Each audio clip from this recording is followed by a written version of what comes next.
So, you've been eyeing Australia. Maybe not the skyscrapers and clogged-up motorways of Sydney or Melbourne, but something a bit quieter, a bit greener, somewhere with space to breathe, perhaps even a place where people actually say g'day and mean it. And just when you're trying to figure out how to make that dream happen, you hear about the Regional Occupation List. Well, buckle up, because the 2025 version of this list says a lot more about Australia's migration direction than you might think. We're diving deep into the updated Regional Occupation List. There's been a lot of confusion and noise about what's changed, what's been added, and how this affects your chances of living and working in regional Australia. So, in this video, we'll break it down clearly. What's on the list? What's off? And who should pay close attention? Let's get into it. Why this list is important. First off, let's quickly explain what the Regional Occupation List actually is, because not everyone understands the difference between it and the main Skilled Occupation List. The Regional Occupation List is designed specifically for skilled workers who are willing to live and work in regional parts of Australia. That means places outside major metro areas like Sydney, Melbourne, and Brisbane. This list is used primarily for visas like the Skilled Work, Regional, Subclass 491, and the Skilled Employer, Sponsored Regional, Subclass 494. If your job is on this list and you meet the criteria, you have a pathway to live and work in Australia, often with the potential for permanent residency down the line. Now that we've got that clear, let's talk about what's actually changed in 2025 and what it means for you. Hot jobs in the Regional Skills List. The 2025 Regional Skills List is all about alignment with current labour shortages, regional demand, and long-term settlement goals.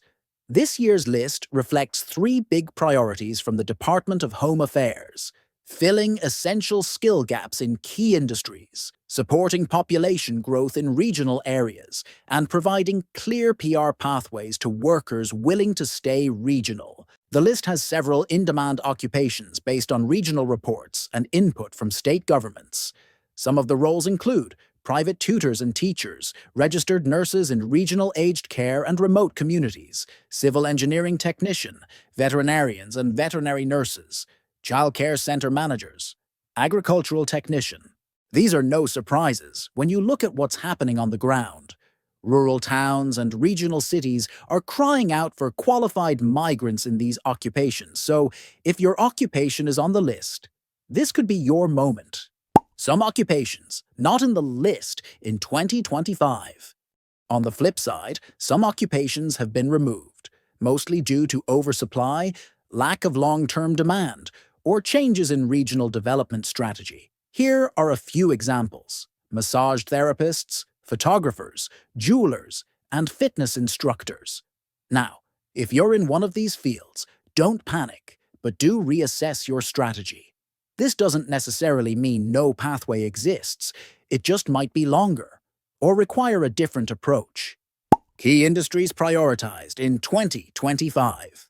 Rather than listing every job on the updated Regional Occupation List, it's more useful to look at the bigger picture. Which industries Australia is really leaning into in 2025? Healthcare and aged care remain top priorities.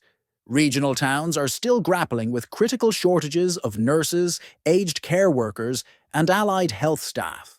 The government isn't just acknowledging the gap anymore, it's actively targeting it with expanded visa support and placement incentives. Construction and the trades are another major focus. As regional housing developments ramp up and infrastructure projects multiply, the need for skilled hands is growing just as fast. Without these workers, the plans on paper won't become homes on the ground. Education is getting special attention too, particularly when it comes to high school teachers in science, tech, engineering, and maths. There's also a renewed push to fill roles in special education, especially in remote and Indigenous communities where staffing challenges are even more severe. In agriculture, the demand for skilled workers is shifting, with changes in how seasonal labour is managed. There's now more emphasis on roles like crop farmers, animal farmers, and irrigation technicians, people who can support long-term agricultural productivity rather than just temporary harvests. Finally, engineering and technical expertise is being snapped up to support regional infrastructure and development. It's not just civil engineers anymore, but also technologists and technicians with practical, on-the-ground experience, those who can keep projects moving outside the capital cities. So, while the job titles may change slightly year to year, the direction is clear. Australia's regions are building, growing, healing, teaching and producing, and they need the workforce to match. If you're in one of these industries, your chances of state nomination or employer sponsorship have just gone up significantly.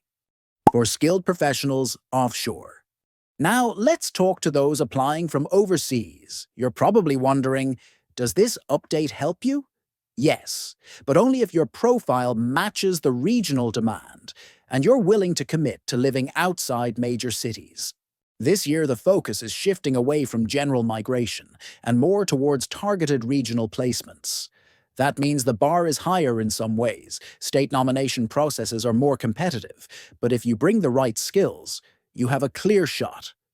Make sure your skills assessment is up to date. Gather strong evidence of work experience and get familiar with the points test changes that now give more weight to regional commitment. Here are a few important things to keep an eye on. The rules around regional migration are becoming clearer. While the regional occupation list remains an important tool, it's no longer a one-size-fits-all solution.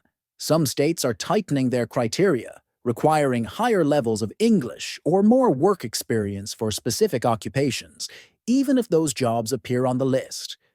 It's crucial to check each state's individual requirements, as they can vary widely. English language scores and skills assessments are under sharper scrutiny too, particularly for health-related roles.